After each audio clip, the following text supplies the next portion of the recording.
guns, but hope. There were no headlines, no breaking news, only the quiet roar of a nation rising.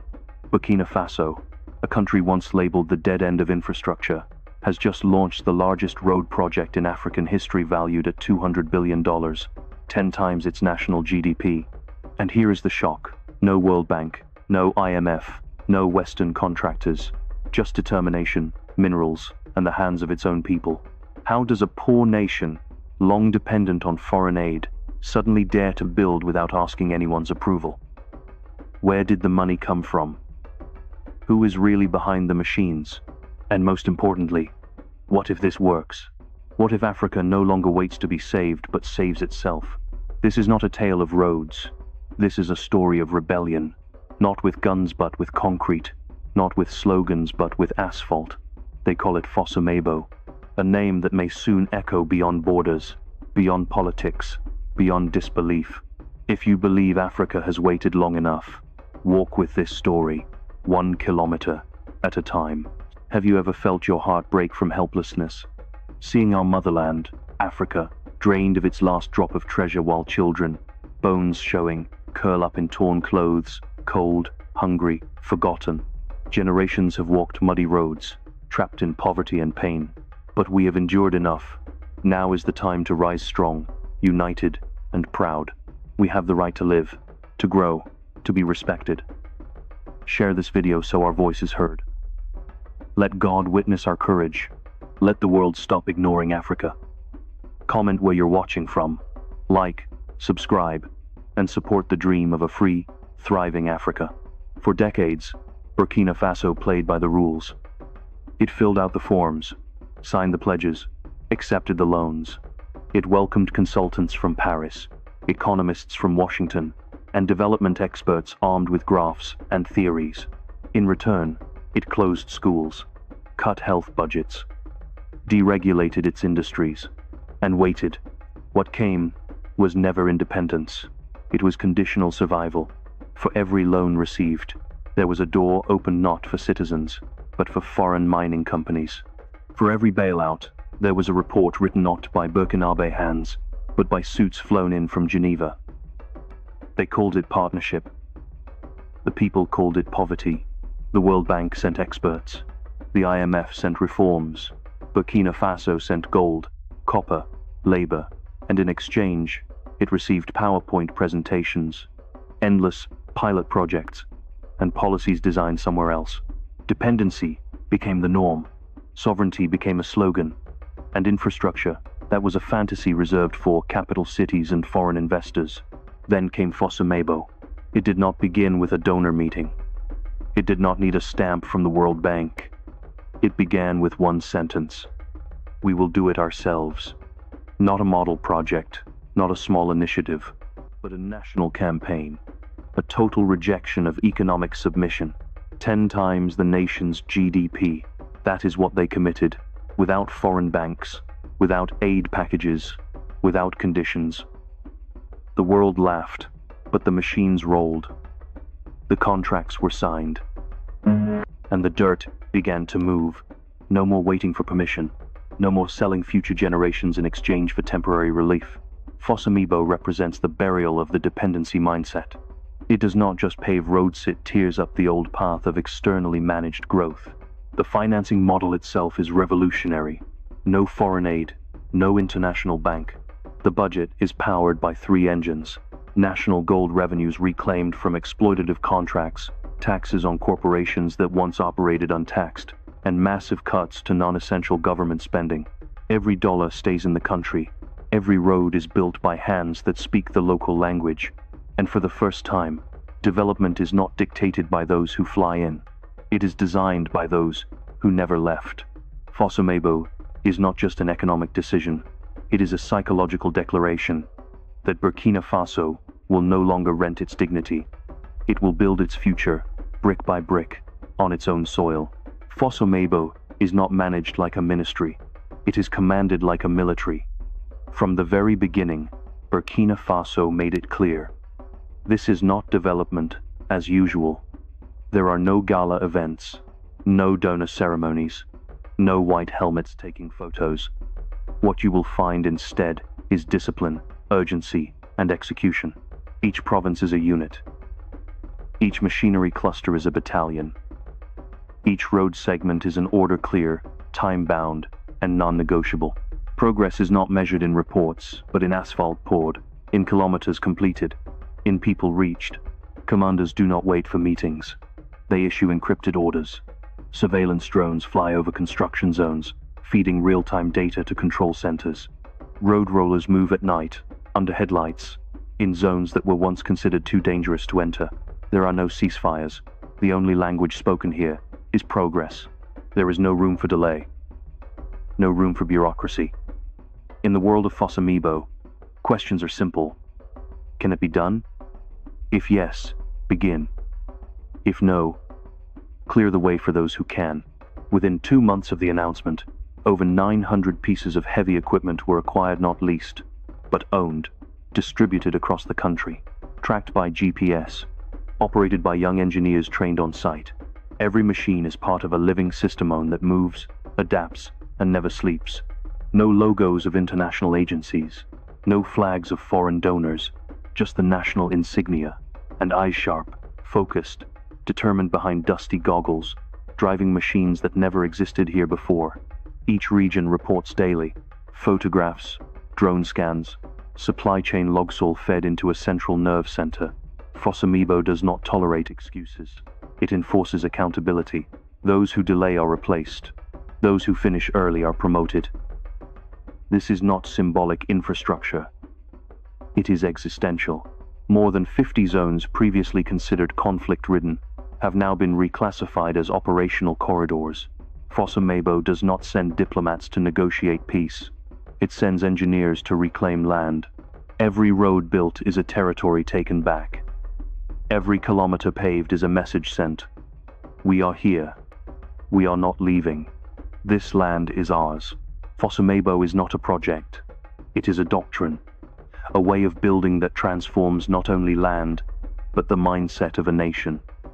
In Burkina Faso, infrastructure is no longer an invitation for aid. It is an instrument of sovereignty, a tool of unity, a weapon of progress. Before Fossamibo, Burkina Faso's youth were called a lost generation. Over 70% of the population was under 30, yet unemployment was rampant. University graduates had no projects. Village youth had no direction. Many fled to Europe. Others fell into the shadows of extremist groups. The system labeled them unskilled, unneeded, replaceable. Fossamibo rewrote that script. No fancy resumes, no waiting lists.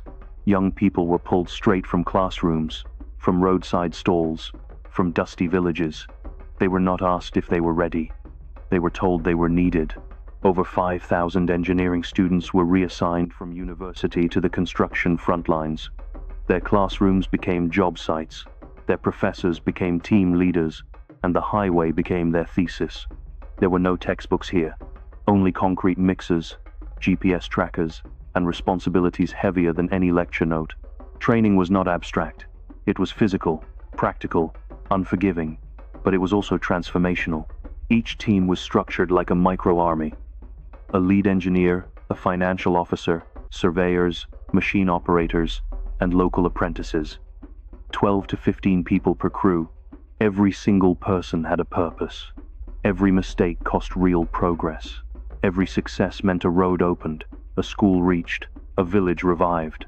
One young female engineer summed it best. They said, "I studied engineering to get married. Now I manage 8 kilometers of national highway. Let them argue. I am busy building my hometown." This was not employment. It was empowerment. Many of these young workers now command their own construction teams. Some have opened private infrastructure companies. Others return to teach at the universities they once left, this time with field-tested wisdom, not theory. And then, there were those who went further. They opened training centers. They mentored apprentices. They created a ripple effect. One engineer, one road, one generation of builders. Fossamibo did not import talent. It grew it. It circulated knowledge from local to local in the same dialects, with the same customs. Former operators became instructors. Villagers became surveyors. Students became supervisors. When knowledge stays, nations rise. A concrete mixer may look like a machine, but in Burkina Faso, it became a tool of identity. When a young person learns to operate it, when they see their name printed on the blueprints of a national highway, they are no longer just labor, they are legacy. Fosamibo does not promise jobs. It creates builders, leaders, a generation that no longer begs for opportunity but builds it from the ground up. Share this video so our voices can be heard. May God see our courage. May the world not turn its back on us again. Comment where you are watching. Share this for a dream, a DIY Africa. Here is the heartfelt message from a son of Africa to everyone around the world. And you? Where are you? And what is your story? My name is Daniel Otieno. I was born and raised in Kisumu, Kenya, on the shores of Lake Victoria. I have lived through droughts, seen children go hungry, and watched our people work harder than anyone on this earth, yet remain trapped in a system that rewards only those who control the ports, the loans, and the aid. Today, after watching the story of Fosamibo from Burkina Faso, my heart is full with pain, but also with pride. We Africans are not lazy. We are not hopeless. We are not broken. But for too long, we have been made to feel as if our only role is to wait for help, for permission, for salvation. And yet, help never comes without chains. Permission comes with conditions. Salvation arrives in the language of debt. Fosamibo is the first time I saw something different. A nation that said, enough. A people who chose to believe in themselves, even when the world laughed. And that made me cry. Because I saw myself in their struggle. I saw Kenya. I saw Uganda. I saw Congo. I saw South Sudan. I saw all of us in that dust rising from their roads. Africa rising. Those words have been spoken at summits and by presidents in suits. But in Burkina Faso, they're not words, they're movement, they're sweat, they're steel and concrete, and GPS reports sent from young engineers who once had no future, now rebuilding a nation brick by brick. I think of our young people here in Kisumu. Many dream only of crossing to Europe. They drown in the Mediterranean not because they are foolish, but because they have no space to dream at home. Fosamibo shows what happens when a country creates that space, when it stops waiting and starts building. That is the spirit of Africa rising. I imagine a new Africone, where we no longer look to France or London for instruction. One where our universities teach us not just theory, but responsibility. One where engineers are born from the soil, not just trained in foreign labs. A new Africa where we process our own food, design our own infrastructure, and keep our own gold. But we cannot do this alone. Burkina Faso stood up, yes. But imagine if Ghana joined them. If Nigeria refused imported solutions and trained its millions of youth. If Kenya mobilized its counties like military battalions for development. If Congo, with its rivers and minerals, said, "We are not for sale," then truly, we would see not just Africa rising but Africa reborn. Africa reborn is not about slogans. It is about shifting identity. It is about no longer being defined by wounds, but by wisdom. Not just by struggle, but by structure. It is about building nations that honor their people, not just their debt collectors. We need leadership with the heart of a mother, the discipline of a builder, and the humility to learn from stories like Fosamibo. Because that is the future. Not waiting, not begging, but designing, organizing, executing. I dream of a Kisumu, with roads like those in Burkina Faso roads, that lead to clinics that don't run out of medicine, to schools where children don't faint from hunger, to markets where farmers earn enough to send their children to university. This dream is not fantasy. It is a demand. We deserve it. Africa deserves it. Africa rising must mean every village has light. Africa rising must mean no woman dies giving birth because the road to the hospital is broken. Africa rising must mean our children believe they have a future here, not across the sea. The new Africa must be built by Africans who love this land more than they fear failure. The new Africa is not ashamed of tradition, but it is also not chained by it. It is bold, pragmatic, and rooted in dignity. And for Africa to be truly reborn, we must stop hiding our brilliance. We must tell our stories. We must teach each other, share blueprints, build together. To my brothers and sisters in Burkina Faso, You have lit the path. You showed us that faith without action is dead, and you acted. Now, it is our turn. I want a continent where each country is not competing, but completing each other. Where a road in Mali links to a port in Tanzania. Where we don't just speak about Pan-Africanism, but we pave it kilometer by kilometer. Let Fossomaibo be more than a national project. Let it be a continental wake-up call. This is not just about roads. It is about rising. It is about rebirth. This is Africa rising. This is the new Africa. This is Africa reborn. My name is AWA Traoré. I live in Bamako, the capital of Mali, a country rich in music, gold, and history, but weighed down by conflict, poverty, and broken promises. I speak today not as a politician or expert, but as a mother, a sister, a daughter of Africa, who has carried too many wounds in silence. When I watched the story of Burkina Faso's road revolution, Fossomaibo, I cried. I did not cry out of jealousy. I cried because for the first time, I saw proof that our pain does not have to be permanent, that another future is possible, that Africa rising is not just a dream, it is a decision. In my country, we have waited. Waited for aid. Waited for peace. Waited for someone to notice our pain. But waiting has cost us generations. In villages outside Bamako, children still learn under trees. Women walk for hours to find water. Young people leave, not because they hate this land, but because they feel this land has no place for their dreams. But Fossomaibo is proof that this can change.